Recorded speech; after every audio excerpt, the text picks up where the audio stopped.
Halo, Assalamualaikum warahmatullahi wabarakatuh. Kembali lagi bersama saya. Oke, di video saya kali ini kita akan belajar bahasa Jepang lagi, yaitu melanjutkan yang bab bawah ya. Kemarin kita terakhir sudah selesai bab 9, hari ini kita bahas yang bab 10. Tapi saya ingatkan lagi kepada kalian yang belum subscribe channel ini untuk segera subscribe channel ini, karena satu subscribe dari kalian itu sangat berpengaruh untuk kelangsungan channel ini. Oke, dan jangan lupa tinggalkan like, komen, dan bantu share video ini ya. Oke, terima kasih. Selamat menonton.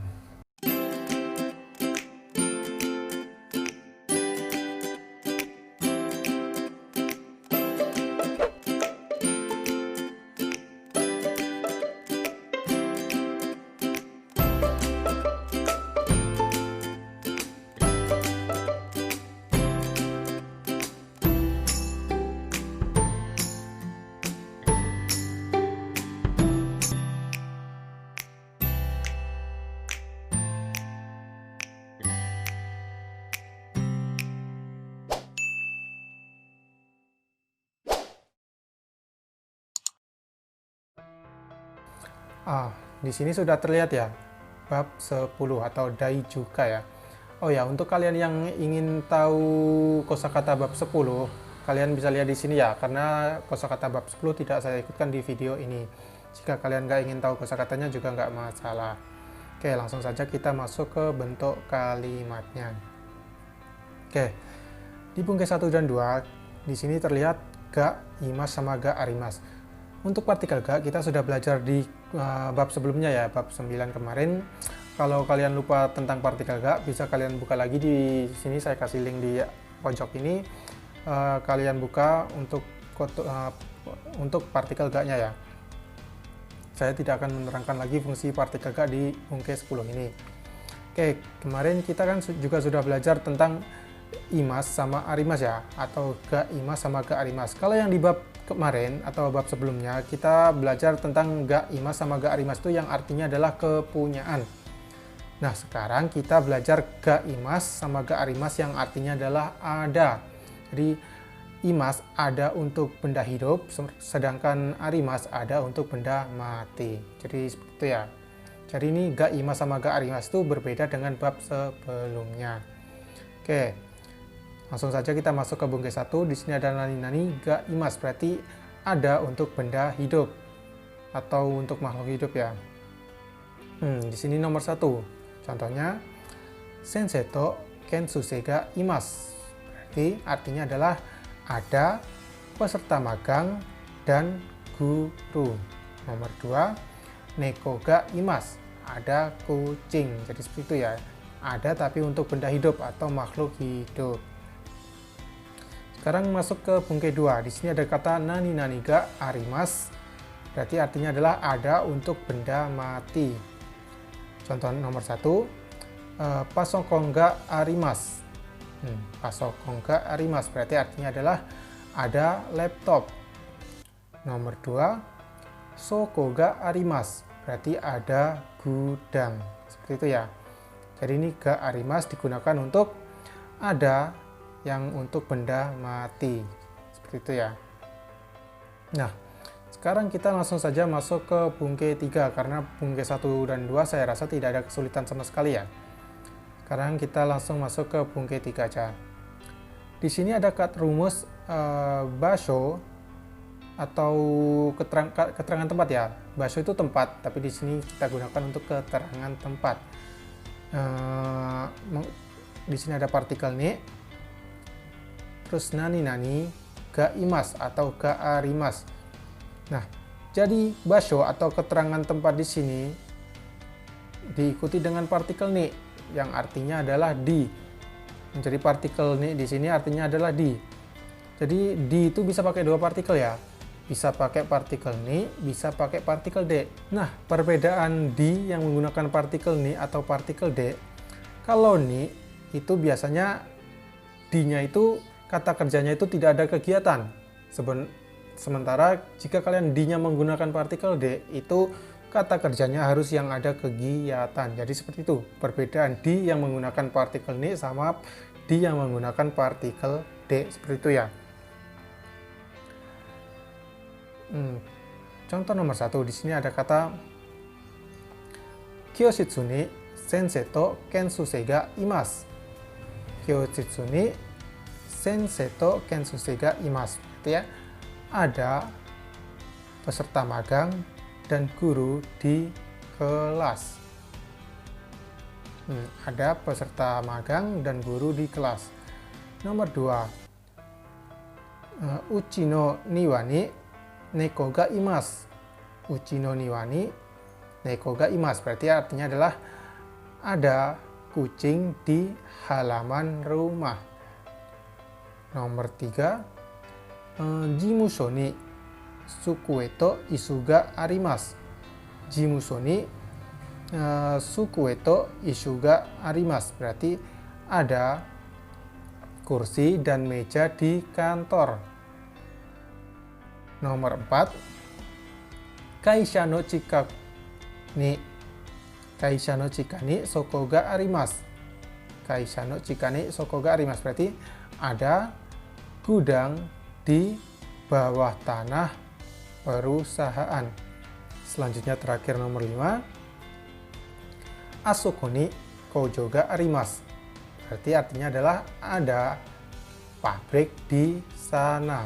Jadi seperti itu ya untuk bungke 3. Jadi rumusnya itu adalah keterangan tempat ditandai dengan partikel ni yang artinya adalah di. Selanjutnya di sini nani adalah kata benda ya atau bendanya. Nah, di sini diikuti dengan ga imas atau ga arimas, tergantung kata bendanya. Kalau kata bendanya adalah benda hidup pakai ga imas, kalau kata bendanya di sini benda mati pakai ga arimas. Jadi seperti itu ya untuk rumus di bungke 3 atau bentuk kalimat 3. Saya rasa juga tidak ada kesulitan. Kita lanjut aja ke bungke 4 ya. Di sini ada kata daremo imaseng. Daremo imaseng. Dare sendiri artinya adalah siapa. Mo-nya di sini adalah kita artikan pun. Jadi siapapun. Nah, di sini ada kata imaseng. Imaseng ini adalah bentuk negatif dari imas. Kalau imas ada berarti, kalau imaseng berarti tidak ada untuk benda hidup. Jadi daremo imaseng artinya tidak ada siapapun. Seperti itu ya. Nomor 1. Jugyo ga arimasu kara ryo ni daremo imaseng. Jugyo ga arimasu kara ryo ni daremo imaseng. Karena ada pelajaran, tidak ada siapapun di asrama. Seperti itu ya. Nomor 2. Nichiyobi wa jimusho ni daremo imaseng. Nichiyobi wa jimusho ni daremo imaseng. Artinya hari Minggu tidak ada siapapun di kantor. Seperti itu ya. Jadi saya rasa juga tidak ada masalah untuk bungke 4 atau pola kalimat 4 ini ya. Nah, sekarang kita lanjut ke bungke 5 ya, atau bentuk kalimat yang kelima, yaitu ada kata nani mo arimaseng. Nani artinya adalah apa? Berarti kalau digabungkan dengan mo berarti nani mo artinya adalah apapun. Arimaseng adalah bentuk negatif dari arimas yang artinya berarti tidak ada untuk benda mati. Jadi tidak ada apapun ya nani mo arimaseng itu untuk benda mati. Oke. Lanjut ke bungke 5 nomor 1. Reizouko ni nani mo arimaseng. Tidak ada apapun di kulkas atau lemari es ya. Nomor 2. Heya ni nani mo arimaseng. Tidak ada apapun di kamar. Jadi seperti itu ya untuk bungke 5. Saya rasa bungke 1 sampai bungke 5 ini tidak ada kesulitan sama sekali ya. Jika ada kesulitan kalian tulis saja di kolom komentar, ntar saya terangkan lagi. Oke, sekarang lanjut ke bungke 6. Di sini ada kata nani no nani. Nah, seperti yang sudah kita pelajari di bab awal ya, kalau no itu artinya adalah digunakan untuk menggabungkan dua kata benda.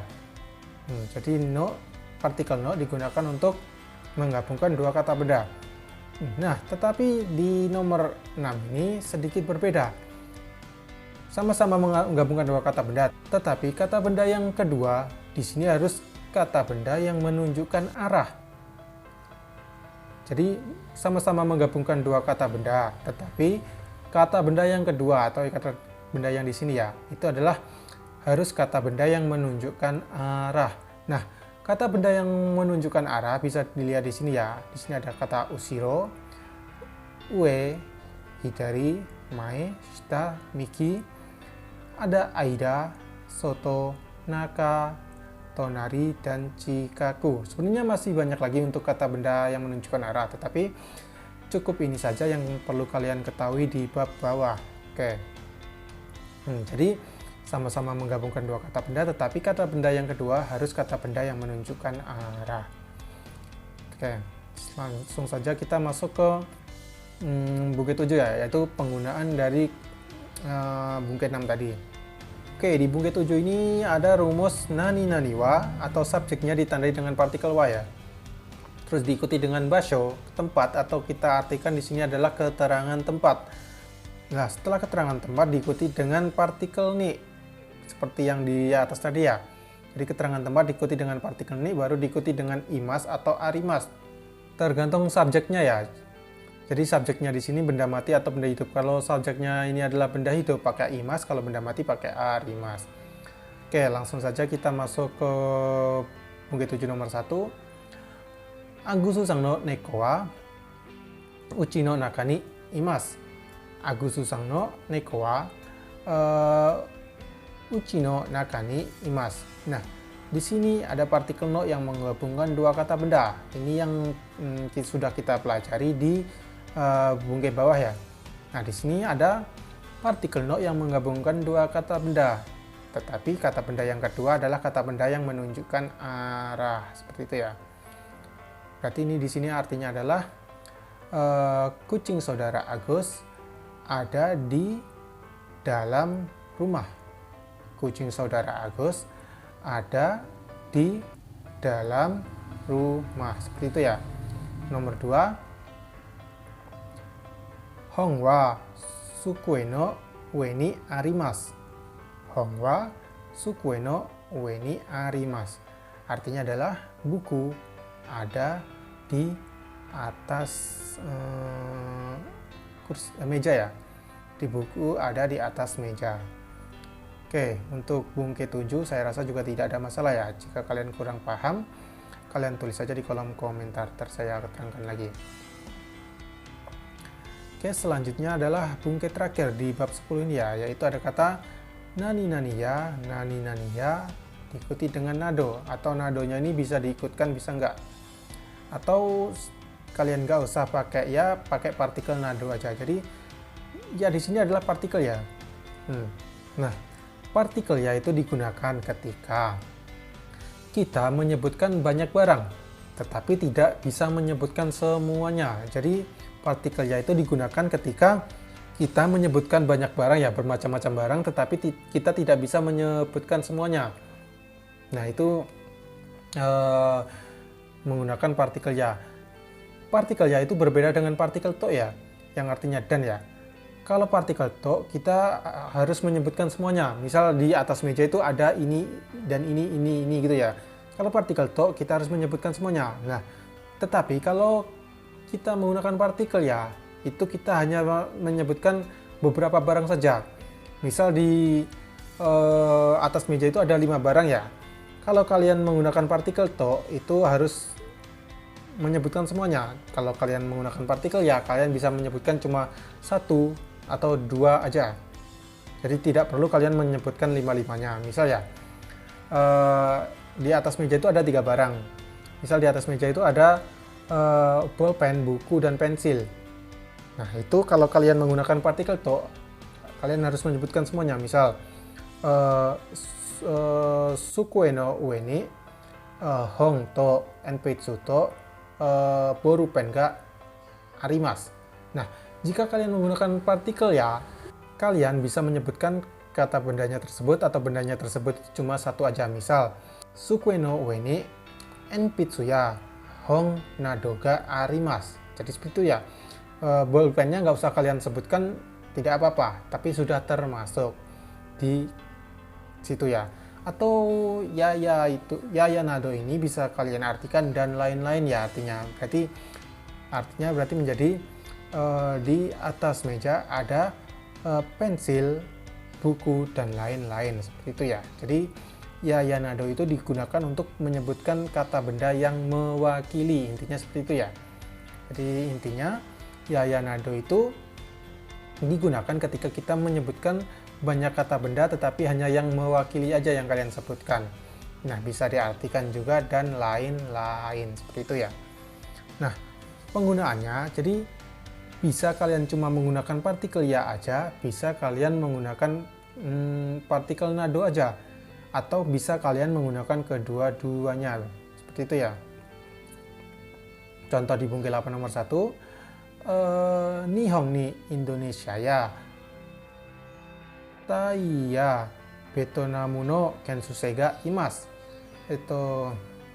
Nihong ni Indonesia ya, Tai ya Betonamu no kensusei ga imasu. Artinya ada peserta magang dari Vietnam, Thailand, Indonesia, dan lain-lain di Jepang. Jadi artinya seperti itu ya. Nah, di sini berarti tidak ada nadonya ya. Jadi nado tidak diikut sertakan. Jadi nggak masalah ya. Untuk bungke 1 tidak pakai nado. Nah, untuk bungke 2, di sini ada kata kabang no naka ni kyokaso ya jiso nado ga arimasu. Kabang no naka ni kyokaso ya jiso nado ga arimasu. Ada kamus, buku pelajaran dan lain-lain di dalam tas. Itu ya. Nah, di sini jadi ya dan nadonya diikutkan semuanya ya. Selain kata di sini, kalian tuh juga bisa menyebutkan cuma hanya partikel nadonya aja ya, tanpa mengikut sertakan partikel ya. Contohnya, misal di sini ya, kabang no naka ni kyokaso nado ga arimasu. Kabang no naka ni kyokaso nado ga arimasu. Berarti ada buku pelajaran dan lain-lain di dalam tas. Seperti itu ya. Jadi bisa kalian menggunakan partikel ya-nya aja, bisa kalian menggunakan partikel nadonya aja, atau bisa kalian menggunakan kedua partikel tersebut. Jadi seperti itu ya. Nah, untuk bungke 8 saya rasa cukup sampai di sini ya. Ada kurang lebihnya saya minta maaf. Tapi saya ingatkan lagi kepada kalian yang belum subscribe channel ini untuk segera subscribe channel ini, karena satu subscribe itu gratis dan satu subscribe sangat membantu kelangsungan channel ini. Oke. Akhirul kata, wassalamualaikum warahmatullahi wabarakatuh.